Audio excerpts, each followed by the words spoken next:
Welcome to Hoovie's Garage, the dumbest automotive channel in all of YouTube, and this is my 1985 Mercedes 500 SL that my grandmother bought brand new, and she gave to me when I was 16 to start driving. She eventually gave it to me outright, so this is my first car. I absolutely love this thing. This is the reason I have a massive passion for cars, starting with this car right here that's been around me my entire life, and it makes Mercedes, well, my favorite car brand. We've had our ups and downs over the years with some models, some heroes that I met and owned and really didn't like all that much, but overall Mercedes is still my favorite brand. So you can imagine buying my dream Mercedes is a very, very big deal, but actually, I feel kind of weird about it. It's almost guilt, actually. Now, my absolute dream car is the Mercedes 300 SL of the 1950s, whether it be the convertible or the Gullwing, doesn't matter to me, but still, I'll never buy one because the cheapest one is, well, over $1 million. And even if I had $1 million in the bank, which I probably never will, I can think of a lot better ways to spend $1 million.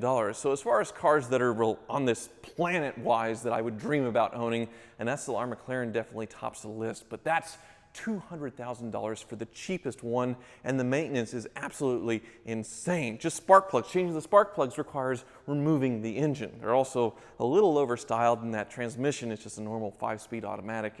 Well, isn't very good. Now, I love the AMG GT and would love a GTR in that green color, but I kind of have an issue with what AMG is doing nowadays. I think they've diluted their product line by putting AMG badges on absolutely everything, and the engines have gotten smaller. The 4-liter twin turbo, it has plenty of power, it's ridiculous, but it seems pretty complicated, and it's not what AMG used to be. It used to be big engine, well, just basically German hot rods. So the car really in between those two, the SLR McLaren and the AMG GT, is the SLS AMG, and that is what I have bought. A 2011 Mercedes SLS AMG, the Gullwing, and it was the cheapest one in the USA. Now, this thing wasn't wrecked. It's not a major project with anything serious that it needs, and it's a very desirable color combo, and the miles aren't too high, 35,000 miles. It was still the cheapest SLS AMG, and sort of out of character for me because it's not a project. I just sort of bought it to be self-indulgent. Now, the same grandmother that gave me the 500 SL also went with me to Europe in 2010 when I graduated from college.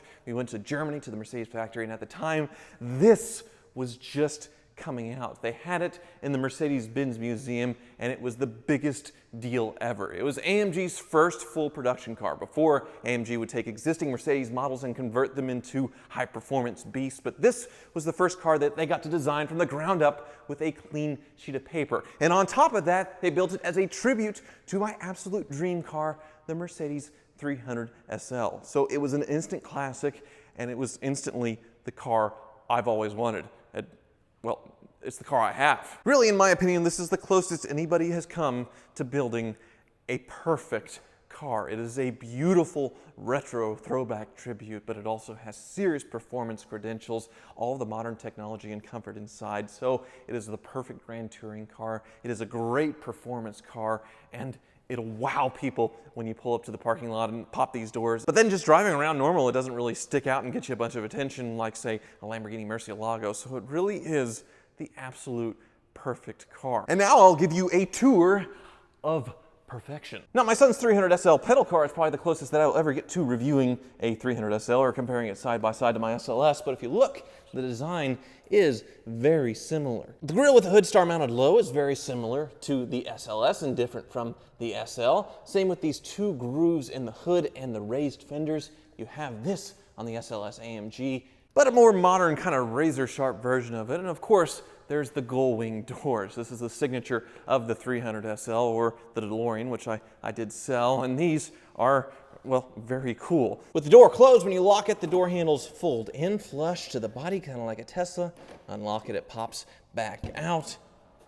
The hinge operation is very, very smooth and very clean, but this shouldn't be something you could get away with in 2010 Gullwing doors, because if you roll the car over, there's no way to get out unless you're small enough to fit through the window. But Mercedes had a solution to this. Their brilliant engineering minds came up with an exploding hinge. So when this car flips over after a certain period of time, this small charge right by your head explodes, breaks the hinges, and then the doors can fall off when you open the door handles. Now, hopefully it doesn't explode too much because your head's right there, but I certainly wouldn't want to be in the car if that happened. I'm not sure if there's any instances of it happening. I'm sure it's happened a few times and the people have been just fine. Anyway, more engineering feats continue under the hood. The very, very long hood So the SLS AMG has the engine in the front, but technically it is a mid-engine car. If you look at the wheels, they are way in the front of the body like a lot of cars, but look how long the hood is. Look how long it goes before you get into the cabin, and that's because the engine starts, well, right here, right as the wheel ends is when the engine starts. You have the oil tank here because it is a dry sump engine, and then a little cover here, but there's the accessories. This is the block of the engine right here, the 6.2 liter V8. 621 horsepower with no turbo, 0 to 60 in about 3.7 seconds, and a very, very well balanced car. If you look at a new AMG GT, it is very confusing under the hood. They have a lot of it covered up. The turbos are mounted in the V of the engine. It looks a lot more complicated. This looks more like a muscle car or a proper old vintage Mercedes, and really it is the last of its kind. It also sounds like an old muscle car, an old Mercedes, but more on that in a bit. There's more things to show you with the car. In the back is actually a totally usable trunk, which is unusual with exotic cars. I have a car cover here. You can see the outline of the frame rail on this side, and when you pull this back to look for the tools, there's more frame rail. It's mounted high because in the rear of this thing is the transmission, which you cannot see because there's an underbody panel. But you have a rear-mounted dual clutch transmission, which also helps this 0 to 60 be so low on this thing, and the weight distribution. Basically a mid-engine V8, a rear-mounted transmission, and a beautiful cabin. And you're probably seeing the other party trick here. Yes, it does have a deployable spoiler that you can pop up on command to really flex on people. I'll show you. Look at me! I'm cool!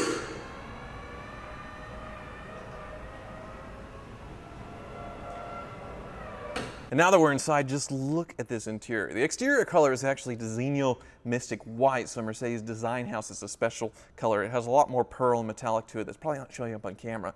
But the natural Designo interior, you're probably noticing how pretty it is. It is gorgeous, and it has a neat little weave in the insert here. Just an absolutely beautiful GT-style interior with the tweeters for the Bang & Olufsen stereo. The only thing that kind of sticks out is the steering wheel, which I'm pretty certain is an aftermarket steering wheel that somebody put on, because the stock steering wheel, well, it looks like it comes out of a C-Class. So I can see somebody doing that, but since this car doesn't have the carbon fiber package, this would have been carbon fiber, the sills would have been carbon fiber. It's kind of weird to have this red-stitched carbon fiber steering wheel, so I may be going back to stock. It only has 35,000 miles on it, which is a lot for an exotic car, but not for a Mercedes. And while it does have a very vintage Grand Touring-esque interior, just look at these vents. They look like they're out of an older Mercedes, just like the ones in my 500 SL. It still has a lot of sports car DNA with it. You can see the rev counter here. When you get into the red, you know you need to shift. You have all your sports settings down here, a cool engine start, traction control, the spoiler, and then the AMG button, which is just some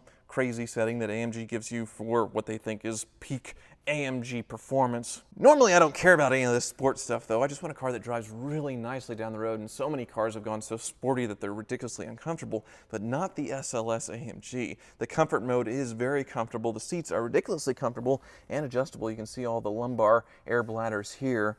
It is just a very, very nice place to be. And they even help with the comfort of tall people, which is rare in an exotic car, because as you close the door, they put a little hump in the top of the door. I'm 6'2" or 6'3" with my hair, and it doesn't touch the top because of this, well, little hump here. So I could probably get by with a helmet if I ever wanted to do a track day as well. One other little funny thing that Mercedes has done is if the proximity key isn't working, you can still use this as a manual key. They have the ignition back here mounted in what looks like the ashtray. I can turn the key back here, and it'll start the car. If you ever own a Mercedes with a keyless go system from the early 2000s, you know they break a lot, so that's probably a godsend. But now that it's running, well, let's take her out.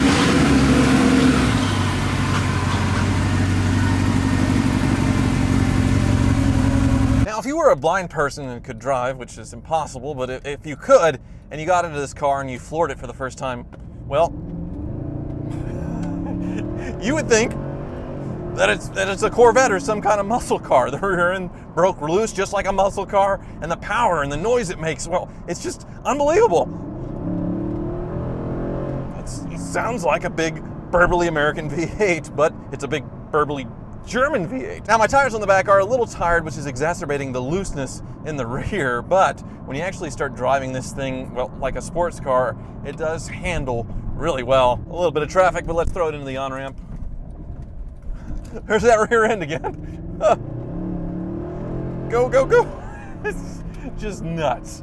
Absolutely nuts. So you have all the speed and exhilaration you need and more, but also you're in a very quiet, comfortable vehicle. This isn't something that's going to beat you up driving around town. It has nice, comfortable seats. The suspension in comfort mode is very livable, and this is just a nice car that you could really daily drive if you wanted to. And with the SLS, we have the first Mercedes that finally comes out of the slush box era. We have a dual clutch transmission here, lightning fast downshifts and shifts. It's just great. Now the transmission is a known weak point. There were quite a few failures in the early AMG GTs. It's about $30,000 if they fail. But overall, you've got mostly German reliability, which is okay. I mean, comparing it to the Italian stuff or McLaren, it's way, way better than that. And styling is certainly a subjective thing, but I don't think you would find many people that would call the SLS anywhere near ugly. Pretty much everyone thinks that this is an absolutely beautiful car, a great tribute to the 300 SL. And while there are a few little weird things styling-wise, it's not totally crazy overstyled like the SLR McLaren. And you could say the AMG GT in its original stock form is pretty subdued looking. There's still a few things that date this car, like this stereo system with the cheap looking C-Class plastic and the buttons that don't do anything, blank buttons on a car that was $180,000 new. That's the other thing, the price. These cars for the moment are selling for well under their original MSRP. If you go look online, you can find a whole smattering of them for sale for under $150,000. And I really don't think it'll be like that forever. That was one of the reasons why I didn't feel too guilty about buying this car, because I knew if I bought it and drove it and enjoyed it, there's no way it was gonna go down in value unless, well, I wrecked it or broke it really badly, which is certainly possible. But still, I do feel a little weird about owning this car, a little guilty for a couple of reasons, which I'll explain back in the garage.